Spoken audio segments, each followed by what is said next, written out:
বাবা, তুমি আমার হাজবেন্ডকে এইভাবে অপমান করতে পারো না। দেশে আইন আছে, দেশে আদালত আছে, আর আমরা অ্যাডাল্ট। আমরা নিজের ইচ্ছায় বিয়ে করেছি। আমি ওর বউ, ও আমার স্বামী। এখন তুমি মানো বা না মানো তাতে আমার কিচ্ছু আসে যায় না। শুনেন ভিলেন আব্বাজান, শুনেন আপনার মেয়ে কি বলে। আমরা নিজ ইচ্ছায় বিয়ে করেছি, আপনার আমাকে স্বীকৃতি দিতেই হবে, এবং আমি বাড়ির জামাই। অবাধ্য না না না না, অবাধ্য সন্তান, অবাধ্য সন্তান, বেরো বেরো বেরো।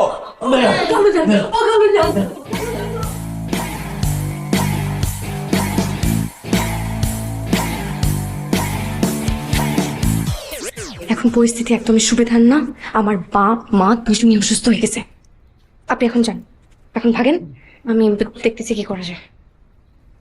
এভাবে অভিনয় করা তো বিপদ, তারপর তো মার্ডার কেসে আসামি হয়ে যাবো। এইভাবে অভিনয় করা বিপদ না, আপনি পুরো মানুষটাই একটা বিপদ। 100 বার বলছি যে অ্যাক্টিং করলে বিশ্বাসযোগ্য ভাবে করবেন, না তো ওভার অ্যাক্টিং করবেন। এখন দেখছেন অবস্থা। আপনি কাজ করেন, আপনি যান, এখন যান, আমি দেখতেছি কি করা যায়। আচ্ছা ঠিক আছে, যাই।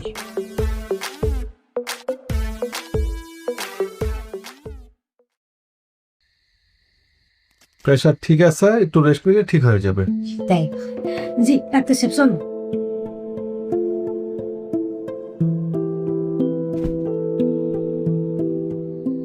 আঙ্কেল, এটা কিভাবে সম্ভব?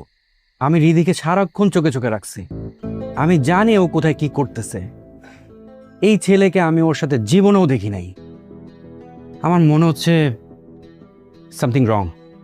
রিদিকে আমি পেটে ধরেছি, আমার থেকে ভালো কেউ ওকে চেনে না।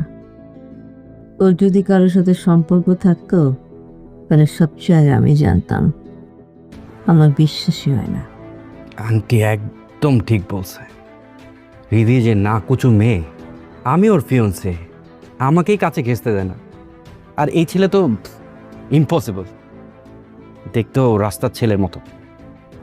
আমার মনে হয় কি আঙ্কেল, রিদি রাগ করে বিয়ে ভাঙার জন্য এইসব নাটক করতেছে আঙ্কেল। হ্যাঁ, নাটক। কিন্তু রিদি ইদানিং তোমাকে পছন্দ করছে না কেন? আবার যে ছেলেটাকে নিয়ে এলো, ওর কথাবার্তাও ঠিক স্বাভাবিক মনে হচ্ছে না। কোথাও একটা ঝামেলা আছে। আঙ্কেল, একটা কাজ করেন, যেহেতু ওদের দীর্ঘদিনের সম্পর্ক থেকেই থাকে, তাহলে ওদের কাছে প্রমাণও থাকবে। রিদিকে বলেন প্রমাণ করতে, তাহলে তো দুধ কা দুধ পানি কা পানি হয়ে যাচ্ছে, তাই না? রবিন মা, জি খালুজান। এই রিদিকে একটু পাঠাও তো। ডালা লাগলো।